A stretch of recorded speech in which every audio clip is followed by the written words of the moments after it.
You're going to hear in a lot of places that professional football is back because training camps have opened. Oh, baby. 2 yesterday, Raiders, Bills. Yeah, who do we got? I got the check marks here today. Got it? Yes, sir. There's a bunch today. Rookies for the Atlanta Falcons. Welcome to the National Football League. Mm-hmm. Rookies for the Baltimore Ravens. Our friend Kyle Hamilton, pickleball champion. He's showing up for work today. Mm-hmm. Los Angeles Chargers just up the road. Yay. We're down the road. It's in Costa Mesa, California. Costa Mesa's down. Yep. Yeah. Welcome, Los Angeles Chargers rookies. Same for Dolphins rookies. New England. Hey, New England rookies. All right. That guy that nobody thought that Belichick would draft. Strange. Yes. He's going to be a Hall of Famer. Never heard of him. Dr. Strange. New Orleans Saints rookies. Jets and Giants. Hey. Right across the street from each other. It's kind of like a Sharks and Jets. East Rutherford and Florham Park, New Jersey. There you go. Right next to my home. There you go. 8. You're going to hear a lot. Like, that's the signal. 10 NFL. There's 32 teams. 1/3, almost 1/3 of this here league open for business and training camps. And that's the signal that professional football has began, except for the fact that professional football came back a couple days earlier when the SEC held its media week opener.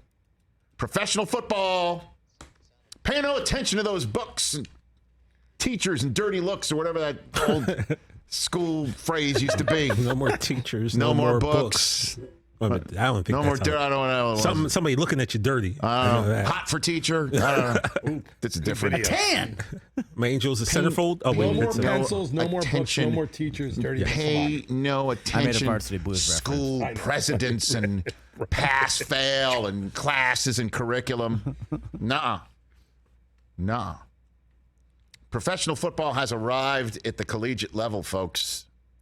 It's the NIL. By the way, it was 1 year ago earlier this month, right? It's now 1 year and 19 days old. NIL was July 1, baby. 2021. Everybody's just like, college football's changed, and like, okay, let's see how it plays out. Oh yeah, Yeah, it's different. oh yeah, totally different landscape now, folks. And the organization, and I'm a Big Ten guy through and through. The Southeastern Conference, that's the lead. That's the leader. That is the one that has Alabama and Georgia within it. That is the spot that fired the shot across the Big 12 bow. The ones that got Oklahoma and Texas to come to it. And now Big Ten country has come to Los Angeles, California, USC and UCLA. Part of the Big Ten. Rumor has it, Big Ten was looking at USC and Notre Dame. Notre Dame is just still playing coy. I don't know what their gambit is. I have no idea. They're going to have to join. They're waiting to see how it all plays out. They'll join it. They'll join it, and it is whatever finally comes to fruition for a college football playoff. And Greg Sankey, the commissioner of the SEC, was leading that conversation last year when he was saying 16 teams, 8 champions of conferences, and then 8 at large. And that's when the Pac-12 and the ACC and the Big Ten got together and formed an alliance. Remember that alliance? Mm-hmm. That's not so much of an alliance anymore, is it? And Sankey's kind of like, all right, well, I've extended my hand to all y'all outside of the SEC. Now, as he said in his media day conversation, now he's saying, well, we're going to go back to the drawing board, I guess, in the college football playoff idea. Not into the at-large concept anymore. We think it should just be the best teams. That's it. No more at-large. Best teams within what? How about a Super League with the SEC and a Super League with the Big Ten? Now you're going to end up having, 32 teams out of that. Is there another, Chris, I'm asking, is there another professional football outlet?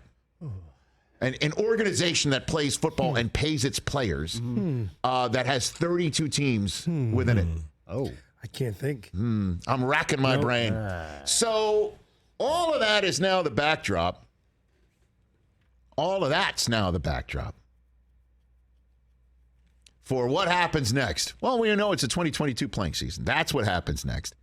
And Greg Sankey said this week, when he was asked if the SEC or if Super Leagues are coming, he said, "We're already Super League." He said the words. Now what? Well, now let's hear from Nick Saban, since he is the modern day Bear Bryant, or he's now the all-time great maybe in the history of this sport at this level. Way back in the day when there was no such thing as name, image, and likeness. And as you know, the last time we heard Nick Saban on the subject of name, image, and likeness is it was in a local conversation that got picked up nationally because he said Texas A&M had essentially paid its players to create the number one recruiting class this year. And that set off a whole hoo-ha between him and Jimbo Fisher. A lot of people thought this is Nick basically saying to the people and the business folk in front of him, hey, step it up. Step it up. Because if we're not number one in NIL, we might not be number one in recruiting, and then suddenly we may not be number one in the AP, in the coaches poll, or in whatever seeding for a college football playoff, or winning the college football playoff. Well, it sounds like Nick has a different approach now in talking about the NIL. This is what he had to say on the subject matter today. Yeah, well, I don't dislike name, image, and likeness. I'm all for the players. I want players to do well. Our players did extremely well last year. They made over $3 million in name, image, and likeness. So I'm all for the players, being able to do as well as they can and use their name, image, and likeness to create value.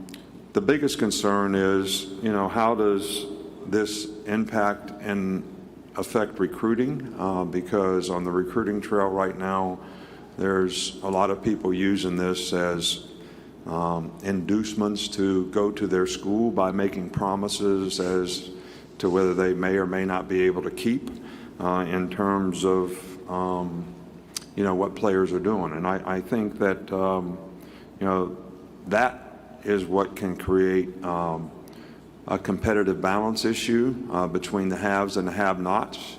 And we're one of the haves. So, don't think that what I'm saying is a concern that we have in Alabama, because we're one of the haves. But everybody in college football cannot do these things relative to how they raise money in a collective or whatever, and how they distribute money to players.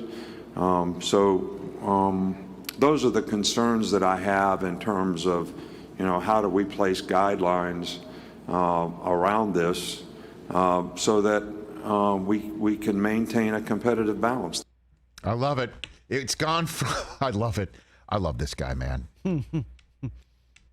I love him. It's gone from, hey, we got a problem here. Then NIL, we're in a conference competing against a team that just paid all of its players, to, hey, we're good with this. Do you know how much our guys made? $3 million. Alabama's players made $3 million, which is great. And we're one of the haves. We're one of the haves. I'm concerned about the have-nots. Last time we heard about it, it made it sound like he was one of the have-nots. Right. Well, we're on the verge of a have-not. We're a have. And I think this is a brilliant approach by him. Brilliant. And anybody who's sitting here and thinking that Alabama's got a problem, and this may be the end of, it's going to level the playing field of Alabama. You know who's going to make sure the playing field for Alabama is tilted in Alabama's favor? Nick Saban. He's going to walk into somebody's living room, and if somebody's like, I can get more money from school X, school Y, school Z. If I'm Nick, I'll be like, great. Is Nick Saban coaching that team? Because I'm Nick Saban. Anybody needs to remind of who I am. Google my name. Ask about me. Okay? Ask around about me and what I can do and where players go from here and how much they make in the NFL. This is a much better approach for Nick Saban to take publicly than the one that he did a couple of weeks ago. Yeah. Big time. And, certainly since he's not potentially offending any of his colleagues. All right. So, of course, Jimbo Fisher was brought up to him. This is what he had to say. Go for it. First of all, I have no issues or problems with Jimbo. He's done a great job at A&M. He did a great job for us. I always take criticisms or whatever in a positive way to self-assess me personally in terms of maybe there is something that I could do better. And so any comments that anybody makes, you or any coach, I always take into consideration. So, but there is no issues or problems. So he's better. He's a better person for all of it. Better person for all of it. That's great. I just love how he is centered between the SEC logo and the Alabama logo. The branding just means more there, as you know. Perfect. So let me just remind everyone where this is going. Nick Saban wants guardrails. Everybody wants the guardrails. You got to have guardrails. You got to have guardrails. Yeah, and initially, he wanted the guardrails so Alabama wouldn't become the have-nots. He is now saying, we're have. He's concerned about the have-nots. He's looking out for the little guy. Guess how long that hand-wringing's going to last. It's already stopped.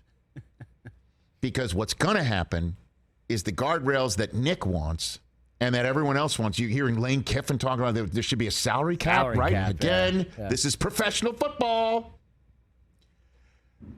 It's all going in that way where they're gonna figure out how much players could be paid, how much not. Players are then going to wind up pushing back about a union. I'm sure coaches are going to be very upset about that. School presidents won't be terribly happy about it, but it's coming. It's going to happen. And how is that going to work, Rich? Because there's going to be a small amount of teams that take their footballs and create their own league. And you better get in while the getting's good. You better have Sankey on speed dial. You better have the Big Ten and its member schools on speed dial, because those are the teams, those are the organizations that are already creating theirs. And so you're just going to have a small consortium. It's 32. You want to have 32? You want to have 48? You want to have 64? Fine. Do that. Figure it out. Everybody, like the Big Ten consortium and the SEC consortium and the ACC consortium and the Big 12 and the Pac-12 that already apparently, talked it out and said they couldn't figure it out. Those will have their own consortiums. You'll have a champion within those spots, and those four will play it off. How's that sound?